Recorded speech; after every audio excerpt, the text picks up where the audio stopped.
ನಮಸ್ತೆ. ನಾನು ಬಸವರಾಜು. ಸಿದ್ದರಾಮಯ್ಯ ಅವರನ್ನು CM ಸ್ಥಾನದಿಂದ ಇಳಿಸೋದಕ್ಕೆ ಸಾಧ್ಯವೇ ಆಗ್ತಿಲ್ಲ.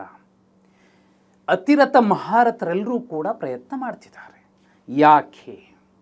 ಇದು ಅಹಿಂದ ಸರ್ಕಾರ. ಅಹಿಂದ ಮತದಾರರ ಹೆಚ್ಚಿನ ಒಲವು ಇದ್ದ ಕಾರಣಕ್ಕೆ ಕಾಂಗ್ರೆಸ್ 137 ಸ್ಥಾನ ಗೆಲ್ಲೋದಕ್ಕೆ ಸಾಧ್ಯ ಆಯಿತು. ನೀವು ಎಂಥದ್ದೇ ರಾಜಕೀಯ ವಿಶ್ಲೇಷಕನನ್ನು ಕರೆದು ಕೇಳಿದ್ರೂ ಕೂಡ ಈ ಮಾತನ್ನು ಒಪ್ಪಲೇಬೇಕಾಗುತ್ತದೆ. ಆದರೆ DK ಶಿವಕುಮಾರ್ ಅಂತಹ DK ಶಿವಕುಮಾರ್, ಯಾಕೆ DK ಶಿವಕುಮಾರ್ ಅಷ್ಟು ಮುಖ್ಯ ಆಗ್ತಾರೆ? ರಾಜಕೀಯದ ಈ ಗೊತ್ತಾಗೋದಕ್ಕೆ ಮುಂಚೆನೇ ಚುನಾವಣಾ ರಾಜಕಾರಣದ್ದು DK ಶಿವಕುಮಾರ್ ಮಹಾಮುತ್ಸದಿ ದೇವೇಗೌಡರ ವಿರುದ್ಧ ಕದನಕ್ಕಿಳಿದಿದ್ರು. ಅವರು ಒಂದ್ಸಲ ಸೋತರು, ಮತ್ತೊಂದು ಸಲ ಮತ್ತೊಬ್ಬ ಮಹಿಳಾ ಅಭ್ಯರ್ಥಿಯನ್ನು ಅಖಾಡಕ್ಕಿಳಿಸಿ ಗೆದ್ದು ತೋರಿಸಿದ್ರು. ತಮ್ಮ ತಾಕತ್ತೇನು ಅನ್ನೋದನ್ನು ತೋರಿಸಿದ್ರು. ಆ ನಂತರದಲ್ಲೂ ಕೂಡ DK ಶಿವಕುಮಾರ್ ಅವರ ಸಂಘಟನಾ ಚತುರತೆ ಮತ್ತು ಅವರು ಕಾಂಗ್ರೆಸ್ ಪಕ್ಷಕ್ಕೆ ಟ್ರಬಲ್ ಶೂಟರ್ ಹೇಗೆ ಅನ್ನೋದನ್ನು ತೋರಿಸ್ಕೊಟ್ಟಿದ್ರು. ಆದರೆ ಮೇ 29, 2025 ಒಂದು ಮಹತ್ವದ ಮೀಟಿಂಗ್ನ ಬಳಿಕ ಸಿದ್ದರಾಮಯ್ಯ ಅವರ ಪಾಲಿಗೆ ಬಹುದೊಡ್ಡ ಬಲ ಸಿಕ್ತು. ಅದು ಅಹಿಂದ ಬಲ. ಈ ಅಹಿಂದ ಸರ್ಕಾರವನ್ನು ಉಳಿಸೋದಕ್ಕೆ, ಈ ಅಹಿಂದ ಸರ್ಕಾರಕ್ಕೆ ಸಮಸ್ಯೆ ಬಂದರೆ ಟ್ರಬಲ್ ಶೂಟರ್ ಆಗಿ ಹೊಸಬರೊಬ್ಬರ ಅಧಿಕೃತ ನೇಮಕ ಆಯಿತು. ಅಧಿಕೃತ ಹೇಗೆ? ಮೇ 29, 2025 ಆ ಭೇಟಿ ಈ ಒಂದು ನೇಮಕಕ್ಕೆ ಸಾಕ್ಷಿಯನ್ನು ನುಡಿದಿತ್ತು. ವಿಶೇಷ ಅಂದರೆ ರಾಜ್ಯದಲ್ಲಿ, ಅದರಲ್ಲೂ ಮುಖ್ಯವಾಗಿ ಕಾಂಗ್ರೆಸ್ನಲ್ಲಿ ಅಹಿಂದ ಬಗ್ಗೆ, ಅದು ಅಲ್ಪಸಂಖ್ಯಾತರ ವಿಚಾರ ಇರಲಿ, ಹಿಂದುಳಿದವರ ವಿಚಾರ ಅಥವಾ ದಲಿತರ ವಿಚಾರ ಇರಲಿ, ಎರಡೆರಡು ಸಲ ಯೋಚನೆ ಮಾಡಬೇಕಾಗುತ್ತೆ. ಈಗ ಈಸಿ ಅಲ್ಲ. ಆ ಸಮುದಾಯಗಳ ರಾಜಕೀಯ ಪ್ರಜ್ಞೆ ಕೂಡ ದೊಡ್ಡ ಮಟ್ಟದಲ್ಲಿ ಬೆಳೆದಿದೆ. ತುಂಬ ಸಿಂಪಲ್.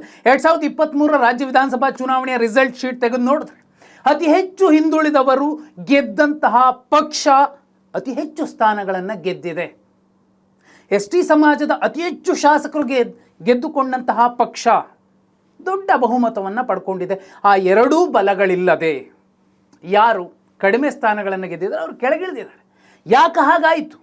BJP ಕೂಡ ಅತಿ ಹಿಂದುಳಿದ ಸಮುದಾಯಗಳನ್ನು ಗುರುತಿಸುವಂತಹ ಪ್ರಯತ್ನಗಳನ್ನು ಮಾಡ್ತಿರೋ ಸಂದರ್ಭದಲ್ಲಿ, ಯಾಕಂದರೆ ಮುಂದಿನ ವಿಧಾನಸಭಾ ಚುನಾವಣೆಯ ಹೊತ್ತಿಗೆ 2028ಕ್ಕೆ BJP ಪ್ರತಿ ಜಿಲ್ಲೆಯಲ್ಲಿ ಒಬ್ಬರು ಅಥವಾ ಇಬ್ಬರಿಗೆ ಹಿಂದುಳಿದವರಿಗೆ ಟಿಕೆಟ್ ಕೊಡುವಂತಹ ಹೊಸದೊಂದು ಸೂತ್ರವನ್ನು ರೂಪಿಸಿಕೊಂಡಿದೆ. ಇದರ ಮಧ್ಯೆ ನಿಮಗೆ ಅರ್ಥ ಆಗಬೇಕಿದೆ ಮತ್ತು ನಿಮ್ಮ ಅರಿವಿಗೆ ಬರಬೇಕಾದ ಒಂದು ವ್ಯಕ್ತಿ ಮತ್ತು ವ್ಯಕ್ತಿತ್ವ.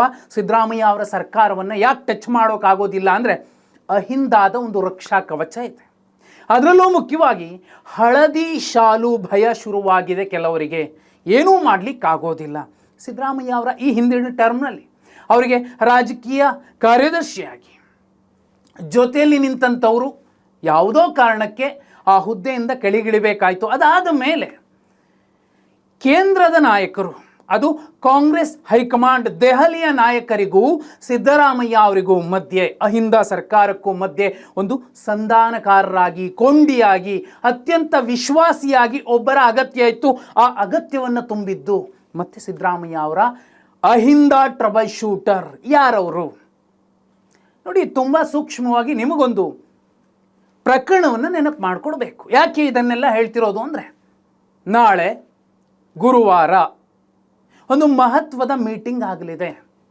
ಆ ಮೀಟಿಂಗ್ ತುಂಬ ಸ್ಪಷ್ಟವಾಗಿ ಹೇಳುವಂತಹ ಉದ್ದೇಶ ಒಂದೇ: ಸಂಪುಟ ಪುನರ್ರಚನೆ ಆಗಲೇಬೇಕು. ಹೈಕಮಾಂಡ್ಗೆ ಅತ್ಯಂತ ಹಿಂದುಳಿದ ಸಮಾಜದ ಮೂಲ ಕಾಂಗ್ರೆಸ್ಸಿಗರ ದೊಡ್ಡ ನಾಯಕ ಸದ್ಯದ ಮಟ್ಟಿಗೆ ದೆಹಲಿಗೆ ಹೋಗೋರಿದ್ದಾರೆ. ದೆಹಲಿಗೆ ಏನು ಮಹತ್ವದ 3ರಿಂದ 4 ಸಲ 5 ಸಲ ಗೆದ್ದಂತಹ ಶಾಸಕರೇನಿದ್ದಾರೆ, ಆ ನಾಯಕರು ಟೀಮ್ ಆಗ್ತಿದ್ದಾರೆ.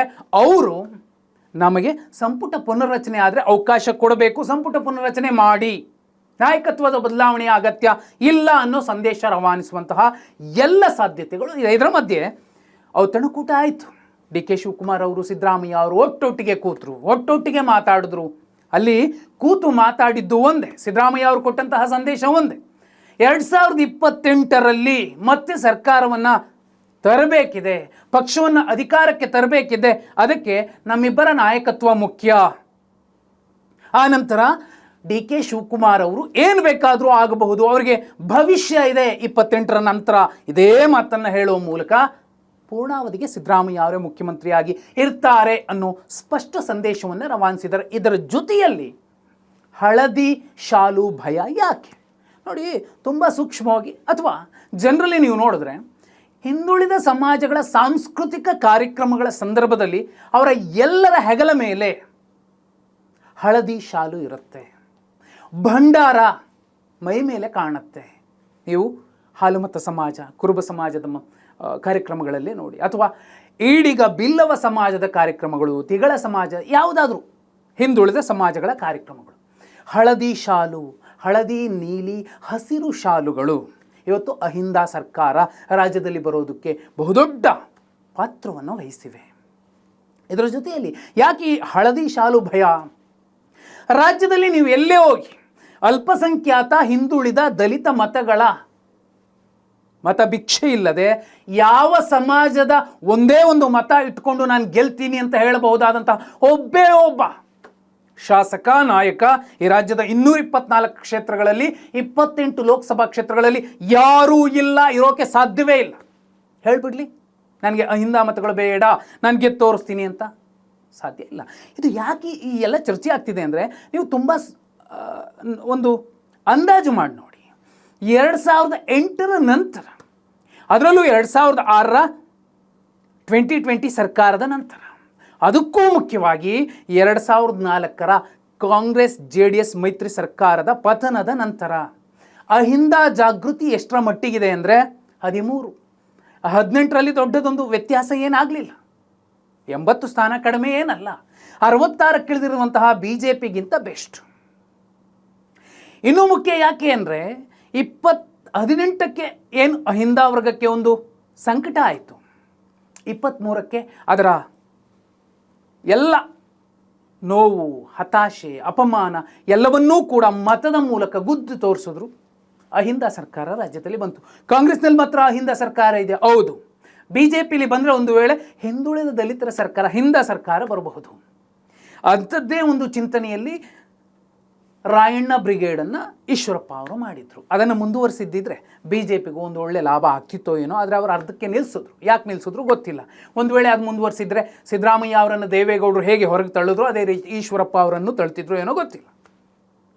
ಆದರೆ ಈಗ ವಿಧಿ ಇಲ್ಲದೆ BJP ಕೂಡ ಆ ಹಿಂದ ಸಿದ್ಧಾಂತವನ್ನು ಇನ್ನು ಮುಂದೆ ಬಳಸಬೇಕು, ರಾಜ್ಯದಲ್ಲಿ ರಾಜಕಾರಣ ಮಾಡಬೇಕು, ಪಕ್ಷವನ್ನು ಅಧಿಕಾರಕ್ಕೆ ತರಬೇಕು. ಅಂದರೆ ಇವತ್ತೇನು ಕುಮಾರಸ್ವಾಮಿ ಅವರು ಬಾಯಿಗೆ ಬಂದಂಗೆಲ್ಲ ಸಿದ್ದರಾಮಯ್ಯ ಅವರನ್ನು ಮಾತಾಡ್ತಾರೆ, ಆದರೆ BJP ಯಾಕೆ ಮಾತಾಡ್ತಿಲ್ಲ? BJPಗೆ ಹೈಕಮಾಂಡ್ ತಾಕೀತು ಮಾಡಿದೆ, ಅಹಿಂದ ವಿರೋಧ ಕಟ್ಕೋಬಾರ್ದು, ನೀವು ಸಿದ್ದರಾಮಯ್ಯ ಅವರ ವಿರುದ್ಧ ಹೆಚ್ಚು ಟೀಕೆ ಮಾಡಬೇಡಿ ಅಂತ.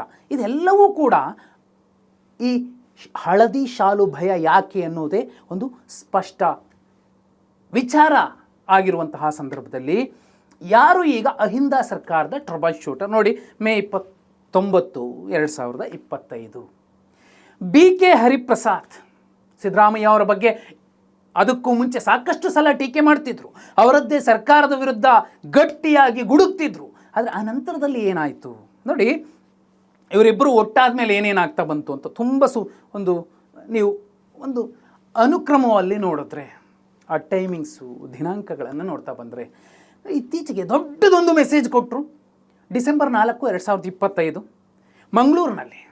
ಮಂಗಳೂರು ಯೂನಿವರ್ಸಿಟಿಯ ಕ್ಯಾಂಪಸ್ನಲ್ಲಿ ಮಹಾತ್ಮ ಗಾಂಧಿ ಮತ್ತು ನಾರಾಯಣ ಗುರುಗಳು ಭೇಟಿಯಾದಂತಹ ಒಂದು ಘಟನೆ, ಚಾರಿತ್ರಿಕ ಮಹತ್ವ ಹೊಂದಿದ್ದಂತಹ ಒಂದು ಇಂಪಾರ್ಟೆಂಟ್ ಘಟನೆ ಏನಿತ್ತು, ಅದರ ಶತಮಾನೋತ್ಸವ ಕಾರ್ಯಕ್ರಮ ಆಗುತ್ತೆ. ಅಲ್ಲಿ ಈ ನಾಯಕರೆಲ್ಲ ಒಟ್ಟಿಗೆ ನಿಂತ್ಕೋತಾರೆ, ಎಲ್ಲರ ಕೊರಳಲ್ಲೂ ಹಳದಿ ಶಾಲು ಇರುತ್ತೆ. ಅಲ್ಲಿ ಕೂಡ ಮತ್ತೊಂದು ಮೆಸೇಜ್ ಕೊಟ್ಟರು, ಸಿದ್ದರಾಮಯ್ಯ ಅವರ ಸರ್ಕಾರಕ್ಕೆ ಸಂಚಕಾರ ಬಂದರೆ ನಾವೆಲ್ಲ ಒಟ್ಟಿಗೆ ನಿಂತಿರ್ತೀವಿ. ಯಾರೆಲ್ಲ ಇದ್ರು ನೋಡಿ, ಜಮೀರ್ ಅಹಮದ್ ಖಾನ್ ಕೊರಳಲ್ಲಿ ಹಳದಿ ಶಾಲು ಇತ್ತು, ಸತೀಶ್ ಜಾರಕಿಹೊಳಿ ಅವರ ಕೊರಳಲ್ಲೂ ಹಳದಿ ಶಾಲು ಇತ್ತು, ಡಾಕ್ಟರ್ G. ಪರಮೇಶ್ವರ್ ಅವರ ಕೊರಳಲ್ಲೂ ಹಳದಿ ಶಾಲು ಇತ್ತು.